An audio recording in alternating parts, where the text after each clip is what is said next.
Hey guys, it's Blondie, and I was just going to take you through something my friends have been asking me about. It's starting a default set in Ableton Live. So they were like, how do I start? How do I, like, do the music thing? And I was like, first things first, you create a default set. And now I'm going to show you that today, but I can't show you it with this furry costume on. So, as I was saying. So let's go. Let's do this default set thing, whatever the heck that is that this person on the internet's telling me about. So what I'm gonna do is I'm gonna open my returns up so you can see them. You will have two default returns in Ableton Live. If you're just opening it for the first time, you'll have reverb and delay. And I've taken my own twists on those things and made my own kind of settings on them. The verb is very almost the regular reverb that's stock in Ableton, just like a couple different knobs changed a little bit. So how you create a return track is basically clicking anywhere in the top part of this thing where your scenes are and clicking insert return track, or Control Alt T or Command Alt T on Mac devices. Then I also have delay, which you probably have, but my delay might look different than yours. I have two ping pong delays in series. One with, and always your last effect in the chain has to be 100% dry wet. Otherwise, it shouldn't be on a return channel. You should just be mixing that in on whatever individual track channel you're on.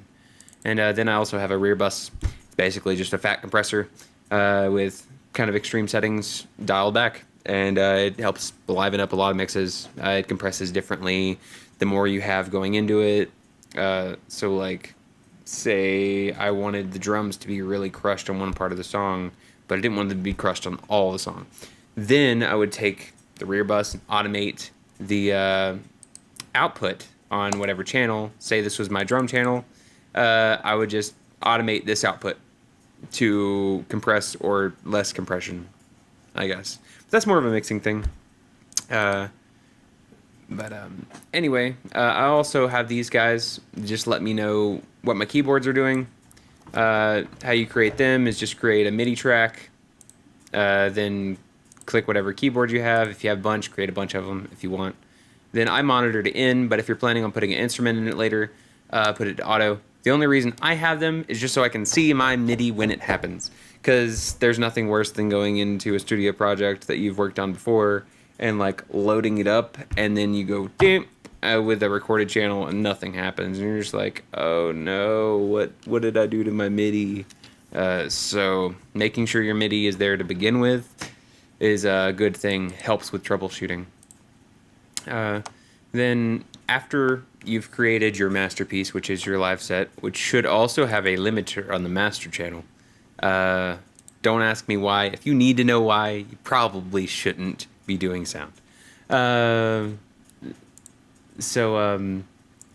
just go up here to Options, Preferences.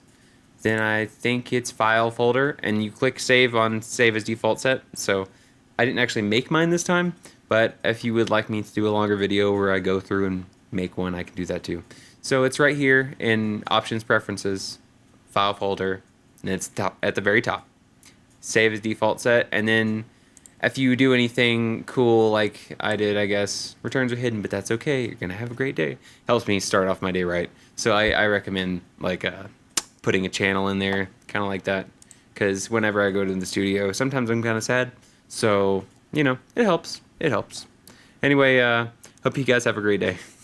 This is my first time recording with OBS too, so forgive any weirdness.